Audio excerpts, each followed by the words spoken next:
क्या कहेंगे मैडम? यहाँ पे हम लोग शांतिपूर्वक धरने के लिए आए थे, लेकिन पुलिस ने हमें बंद कर दिया, डिटेन कर दिया। हम यहाँ कोशिश कर रहे हैं कि महिलाओं के लिए न्याय के लिए हम लोग सड़क पे उतरे थे, लेकिन लगातार देख रहे हैं कोशिश कर रही है, पुलिस प्रशासन लगातार कोशिश कर रही है, दबाने की कोशिश कर रही है। हम लोग शांतिपूर्वक यहाँ धरना देने आए थे। बहन को जल्दी से दिल्ली रेफर किया जाए, तो घर बार पे दबाव न बना जाए, उनको सीबीआई जांच की जाए और योगी आदित्यनाथ पर खुद जाए। योगी सरकार का जुल्म बहुत ज्यादा बढ़ रहा है। हमारी डिमांड ये है कि जो हमारी तीसरी बहन है उसको तुरंत दिल्ली एम्स रेफर किया जाए, उसका ट्रीटमेंट किया जाए, ना कि योगी सरकार के दबाव में उन पर पारिवारिक प्रशासन पर दबाव बनाया जा रहा है। इलाज के लिए कहा योगी आदित्यनाथ ने नहीं किया था, हाथरस में भी किया था उन्होंने, हाथरस में भी किया था।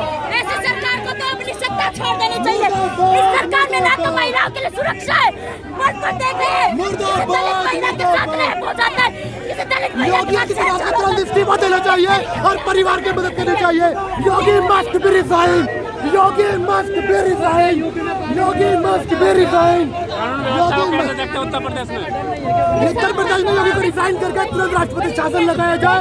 दलितों और मुसलमानों में बढ़ते अत्याचार को देखते हुए योगी सरकार जुल्म कर रही है, दलितों में जुल्म कर रही है, मुसलमानों में जुल्म कर रही है। इस्तीफा दो, इस्तीफा दो। नमस्कार, आप देख रहे हैं द लाइव टीवी और मैं आपके साथ जुनैद अंसारी। और आज जो है उत्तर प्रदेश भवन में दिल्ली के जो है लोग प्रदर्शन करने आए हैं। साफ तौर पर इनकी मांग है जो उन्नाव में जो घटना घटी है कल उत्तर प्रदेश के उन्नाव में, जो 3 बालिकाएं जो दलित महिलाओं के साथ हो रहा है और लगातार जो अत्याचार हो रहे हैं महिलाओं को, उसके खिलाफ कुछ लोग प्रदर्शन करने उत्तर प्रदेश भवन पहुँचे हैं। और साफ तौर पर इनका मार्च यही कहना है कि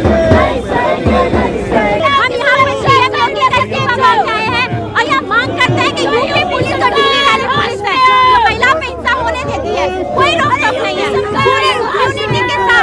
पूरी इम्यूनिटी के साथ सिलेक्शन दिया जाता है कातिलों को, हत्यारों को, और उन पे कोई केस नहीं होता है। लगातार यूपी पुलिस और यूपी सरकार का जो रवैया है वो उदासीन है, महिला विरोधी है, दलित विरोधी है। डिटेन करने की कोशिश की जा रही है। जब भी आवाज उठाई जाती है, जब भी आंदोलन होते हैं, तो ये सरकार आंदोलन को दबाने के लिए जरूर आ जाती है, लेकिन जब महिलाओं पे हिंसा बढ़ती है, महिलाएं जब न्याय करने के लिए इन्हीं पुलिस वालों के पास जाती है, तो पुलिस स्टेशन में बलात्कार हो जाता है। हम ये जानना चाहते हैं कि ये सीएम योगी जो है वो ब्राह्मणवादी सरकार है, वो ब्राह्मणवाद को बढ़ावा देना चाहती है। महिलाओं पे लगातार हिंसा बढ़ी है, दलितों पे हिंसा बढ़ी है, उसका जिम्मेदार कौन है? या आप 70 साल बाद हम बोलते हैं कि हमारा देश आजाद है, हर 3 मिनट में एक दलित महिला के साथ रेप हो जाता है, इसका जिम्मेदार कौन है? दलित तो लगता नहीं देश आजाद है? कितना बड़ा है ये बताइए। बिल्कुल भी नहीं है, आजाद नहीं है, नहीं है, बिल्कुल भी देश आजाद नहीं है। यहाँ पे महिलाओं को सुरक्षा नहीं मिल रही है, सरकार उनके लिए कोई ठोस कदम नहीं उठा रही है।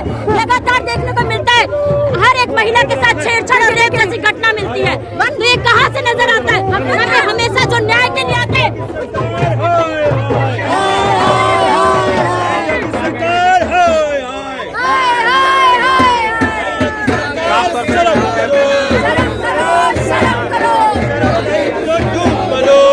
हम लोग चुप होने वाले नहीं हैं, हम बड़ा कार्यक्रम इसके ऊपर करेंगे।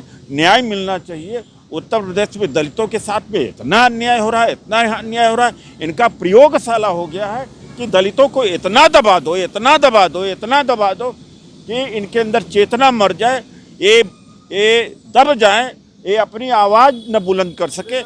यहाँ कुछ नौजवानों ने कॉल दिया था और उनके बुलाने पर भी आया हूँ, लेकिन वो नौजवान दिखाई नहीं पड़ रहे हैं और हिरासत में ले लिए गए हैं। और उन्नाव की जो घटना कल हुई है, 2 लड़कियां मृत पाई गई और तीसरी जिंदगी और मौत से जूझ रही है और उनके परिवार वालों को पुलिस के कस्टडी में ले लिया गया है। परिवार के लोगों तक किसी का एक्सेस नहीं है, किसी का पहुंच नहीं है। हमारी सीधी मांग है कि जो डेड बॉडी है संभवतः जलाया नहीं गया, और कल से हमारी मांग है कि जो पोस्टमार्टम किया गया है वहाँ पर उसको फिर से दिल्ली में कराया जाए, कैमरे के निगरानी में कराया जाना चाहिए और सुप्रीम कोर्ट या हाई कोर्ट का जज भी वहाँ उपस्थित हो। क्योंकि जो पहला हमारा अनुभव रहा हाथरस का, उसमें हमने देखा कि सरकार लिपापोती करती है और संभवतः इसमें भी लिपापोती कर रही है। क्या वजह है कि उनके घर वालों को या उसके बाप को पुलिस ने अपनी कस्टडी में रख लिया है, कोई बात नहीं कर पा रहा है। और तीसरी बात है कि जब अगर जहर उन्होंने खाया तो अपने आप को बांधा कैसे है उन्होंने, ये हमारे समझ में नहीं आता या किसी के समझ में नहीं आया कि लड़कियां अगर जहर से मरी हुई तो बांधा, उनके शरीर को बांधा किसने? मरने वाले तो अपने को शरीर को बांधेंगे नहीं। तो ये पूरा जांच सीबीआई स्तर पर किया जाना चाहिए और डेड बॉडी को तुरंत यहाँ पर ले आकर के फिर से पोस्टमार्टम किया जाना चाहिए।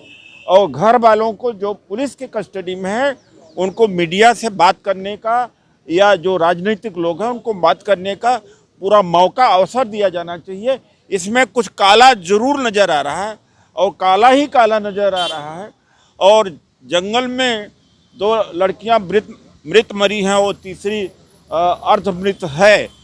तो मैं देखिए बाद में मुझे खबर लगा उनके कार्यक्रम का नहीं, मैं देखने आया था उनको कि मैं उनका मनोबल बढ़ाने के लिए आया था और उनके साथ होता तो मैं भी गिरफ्तारी देता, क्योंकि अब यहाँ पर वो जा चुके हैं, गिरफ्तार हो चुके हैं, तो जहाँ जहाँ भी होता हम जाते हैं। आगे कोई बड़ी कॉल देने का इरादा? बड़ी कॉल आज प्रियंका जी से बात भी हुई है सुबह और ये बड़ा कॉल का हम जल्दी ही उसकी खुलासा करेंगे हुआ है। और जो लगातार जो उत्तर प्रदेश में महिलाओं के साथ हो रहा है और जिस तरीके से कानून व्यवस्था पर सवाल उठा रहे थे, उत्तर प्रदेश सरकार पे सवाल उठा रहे थे, उनका साफ तौर पे यही कहना था जो उन्नाव में हुआ है दलितों के साथ जो अत्याचार हो रहा है उस पर जल्द से जल्द कड़ी जांच हो और जो अपराधी है उनको सज़ा मिले। वहीं जो एक पीड़िता जो अस्पताल में अपनी ज़िंदगी से जूझ रही है और इनका मांग था प्रदर्शनकारियों का कि उनको जल्द से जल्द दिल्ली रेफ़र किया जाए, क्योंकि उनको उम्मीद नहीं है कि उत्तर प्रदेश सरकार या उत्तर प्रदेश के में सही से इलाज हो। क्योंकि जो जिस तरीके से इनका ये भी उदाहरण दिया उन्होंने कि जो हाथरस में हुआ हम नहीं चाहते कि वो दोबारा दोहराया जाए। तो लगातार जो है उत्तर प्रदेश पुलिस पे सवाल उठ रहे हैं, जिस तरीके से बलात्कार की घटना जो दिन पर दिन बढ़ रही है। तो एक बात लगता है और ख़ासकर इसमें बात है कि एक समुदाय के लोग जैसे दलित की महिलाओं पे ज़्यादा ही जो है अत्याचार बढ़ रहा है, रेप बढ़ रहा है। तो इसकी भी मांग थी कि दलित पे जो अत्याचार हो रहे हैं महिलाओं पे उनको बंद किया जाए, मुस्लिमों पे जो अत्याचार है उसको बंद किया जाए।